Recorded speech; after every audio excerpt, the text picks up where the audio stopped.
Sam Hindi कक्षा में आप सबका स्वागत है। बच्चों, आज हम पढ़ेंगे कक्षा छठी का अंतिम पाठ 17वां पाठ सांस सांस में बांस, जिसके लेखक हैं एलेक्स एम जॉर्ज। तो बच्चों, सांस सांस में बांस, इसका अर्थ क्या है कि बांस पर ही सारा जीवन निर्भर करता है। अब ये पूरा जो पाठ है इसमें ये बताया गया है कि हमारे भारत के किन किन प्रदेशों में बांस की बहुतायत है और किस प्रकार से उनका जीवन बांस पे निर्भर करता है और बांस से हमें कौन कौन सी वस्तुएं उपलब्ध होती है और ऐसी ऐसी बातें आपको इस पाठ में पता चलेंगी जो आपके लिए बहुत नई और अनोखी होंगी। तो हम पढ़ते हैं अब ये पाठ सांस सांस में बांस, यानी बांस पर सारा जीवन टिका होना। एक जादूगर थे चंगकी चंगल नमा। अपने जीवन में उन्होंने कई बड़े बड़े करतब दिखलाए। करतब मतलब खूब करामातें दिखाई। जब मरने को हुए तो लोगों से बोले, मुझे दफनाए जाने के छठे दिन मेरी कब्र खोद कर देखोगे तो कुछ नया सा पाओगे। क्या नया सा पाओगे? जब उनके कब्र क्या होती है बेटा, जहां दफनाए जाते हैं उस शव को रखने का, दफनाए जाने का गड्ढा। तो उसमें क्या हुआ कि कहा जाता है मौत के छठे दिन जब उनकी कब्र खोदी गई तो क्या मिला वहां? बांस की टोकरियों के कई डिजाइन वहां पर मिले। लोगों ने देखा, पहले उनकी नकल की और फिर उन्होंने उसी तरीके के कई नए डिजाइन भी बनाए। बांस भारत के विभिन्न हिस्सों में बहुतायत मतलब बहुत अधिक संख्या में मिलता है। भारत के पूर्वी क्षेत्र के 7 राज्यों में बांस बहुत उगता है, इसलिए वहां बांस की चीजें बनाने का चलन भी खूब है। सभी समुदायों के भरण पोषण में इसका बहुत हाथ है। यहाँ हम खास तौर पर देश के उत्तरी पूर्वी राज्य नागालैंड की बात कर रहे हैं।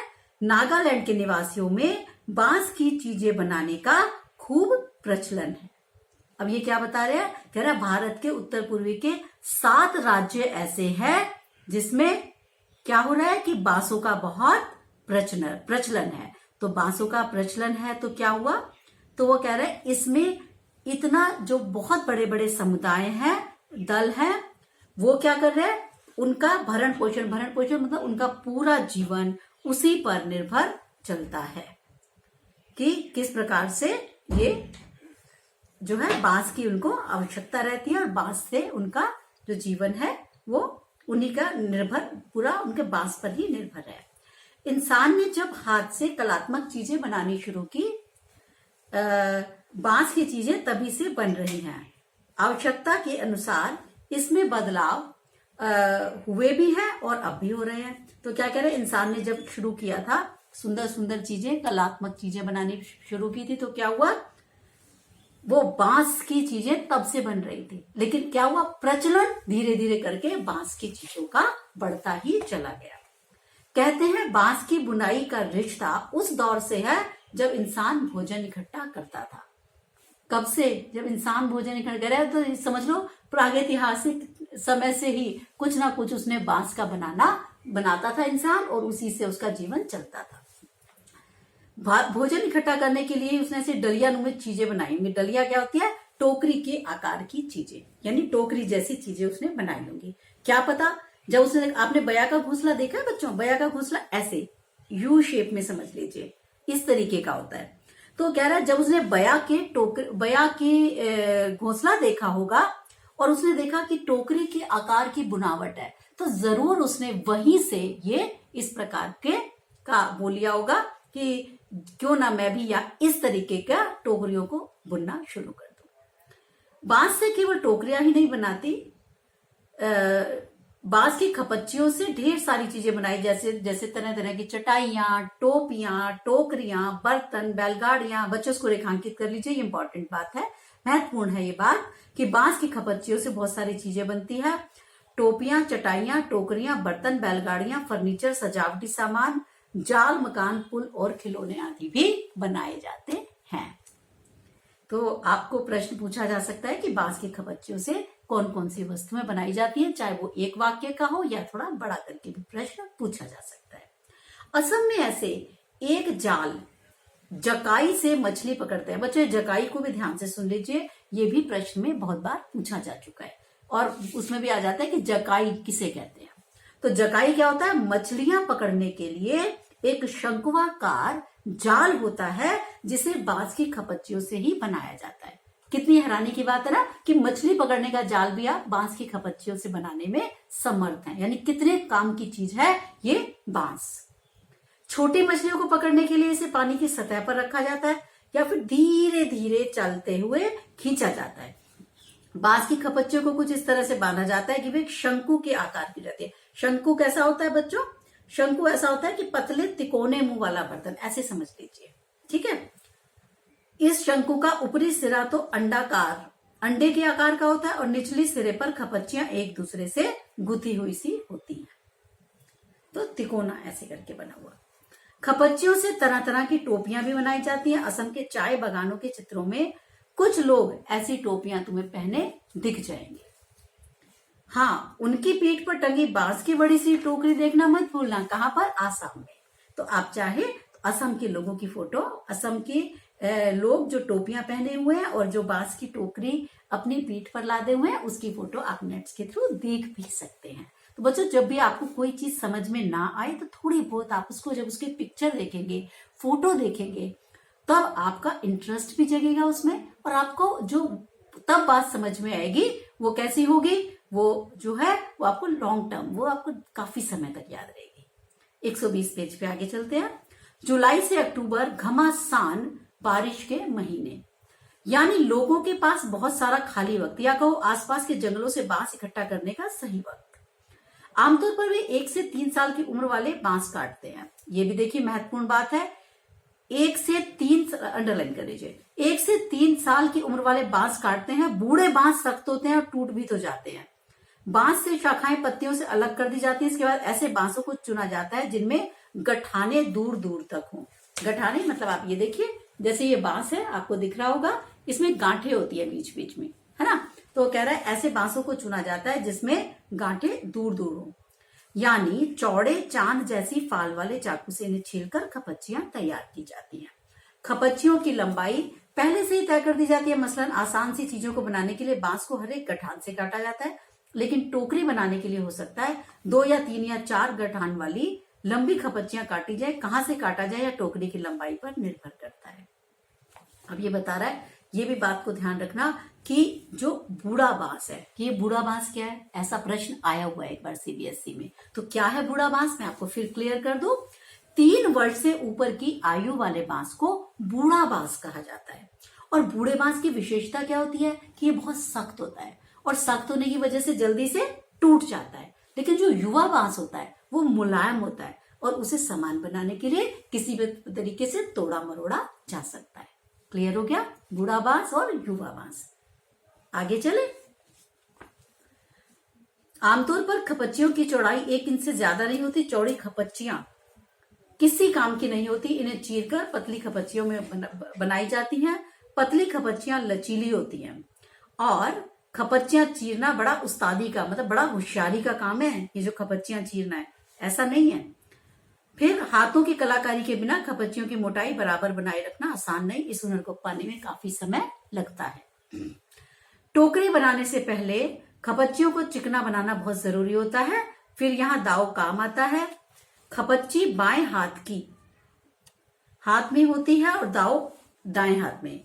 दाव का धारदार सिरा खपच्ची को दबाए रहता है और तर्जनी दाव के हाथ के नीचे रहती है। तो इस स्थिति में बाएं हाथ से खपच्ची को बाहर की तरफ खींचा जाता है और इस दौरान दायां अंगूठा दाव को अंदर की ओर दबाता रहता है। दाव खपच्ची पर दबाव बनाते हुए घिसाई करता है जब तक खपच्ची एकदम चिकनी नहीं हो जाती। मतलब ये क्या प्रोसीजर है, मैं बताऊं आपको ये क्या प्रक्रिया है। ये प्रक्रिया है कि किस प्रकार से खपच्ची को चिकना बनाया जाता है। तो बता रहा है कौन सी उंगली को कहाँ रखना होता है, अंगूठा किधर होता है, ये बात बताई गई है। ठीक है, यह प्रक्रिया बार बार दोहराई जाती है। इसके बाद होता है खपच्चियों की रंगाई यानी पेंट करना।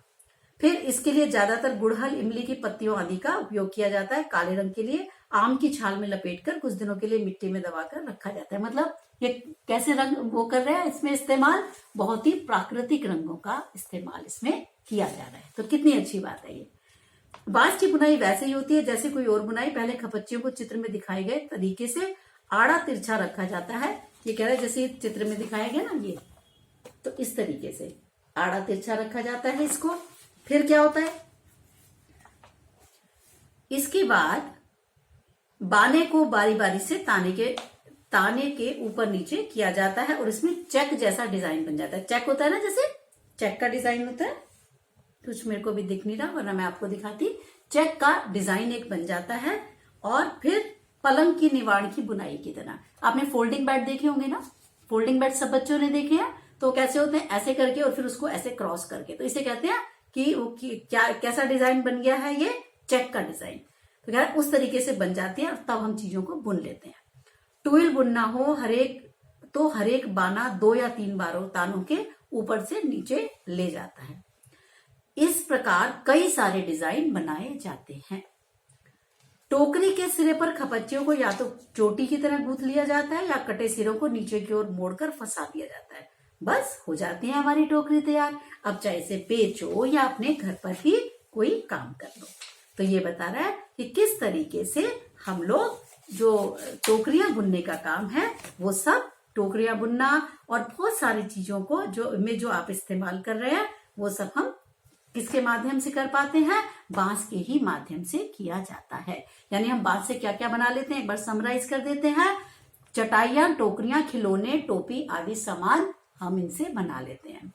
और इसके अलावा हम बांस का उपयोग घर बनाने में, फर्नीचर बनाने में, बर्तन बनाने में, औजार बनाने में भी करते हैं। ईंधन के रूप में भी बांस का प्रयोग करते हैं। यहाँ तक कि मृत्यु के बाद भी बांस पर ही लिटाकर मरघट ले जाया जाता है। लेखक बांस की विभिन्न सुंदर और उपयोगी वस्तुएं बनाने में क्योंकि निपुण है, इसलिए उसने इसी से आजीविका चलाते हुए अपना धन कमाया। तो लेखक ने तो यहाँ तक कह दिया कि मेरा तो विवाह भी इस बांस की वजह से ही हुआ। मतलब कि क्योंकि वो ही मेरा क्या था, आजीविका का साधन था। तो कह रहा मेरा तो पूरा जीवन ही इसमें, तो हर सांस में बांस है। एक बात और बताना चाहूंगी कि कौन कौन से देश के किस भाग में जो बांस है वो ज्यादा उपयोग होता है। तो वो क्या है, उत्तर पूर्वी क्षेत्र के 7 राज्य जिनका नाम है अरुणाचल प्रदेश, असम, मेघालय, नागालैंड, मणिपुर, मिजोरम और त्रिपुरा। ठीक है, इन 7 राज्यों में सबसे ज्यादा बांस का उपयोग होता है। और आप रोजमर्रा में किसमें करते हैं, संगीत के लिए आप बांसुरी, हारमोनियम, ड्रम ये सब बनाते हैं। ठीक है ना। और अभी जैसे किताब पढ़ रहे हो तो प्रकाशन के लिए कागज भी किससे बनता है, बांस से बनता है। अब तो कुछ कुछ बर्तन वगैरह भी बनने लगे हैं। मच्छरदानी के लिए जो आप डंडे का उपयोग करते हैं वो भी बांस से बनी हुई है। फर्नीचर बांस का बना हुआ होता है। तो बहुत सारी चीजें हैं जिनमें कि हम लोग बांस का उपयोग करते हैं। इसलिए सांस सांस में बांस शीर्षक इसका पूरी तरीके से उपयुक्त है। तो हम लोगों को ये पता चल गया कि किस तरह से जो लेखक है, अगर वो ये कह रहा है कि सांस सांस में बांस, तो वो बिल्कुल ठीक कह रहा है। क्योंकि हमारी हर चीज में किसका उपयोग कर रहे हैं हम लोग, बांस का उपयोग कर रहे हैं। तो ये है हमारा जो पाठ है, आज का अंतिम पाठ था ये हमारा वसंत का, सांस सांस में बांस।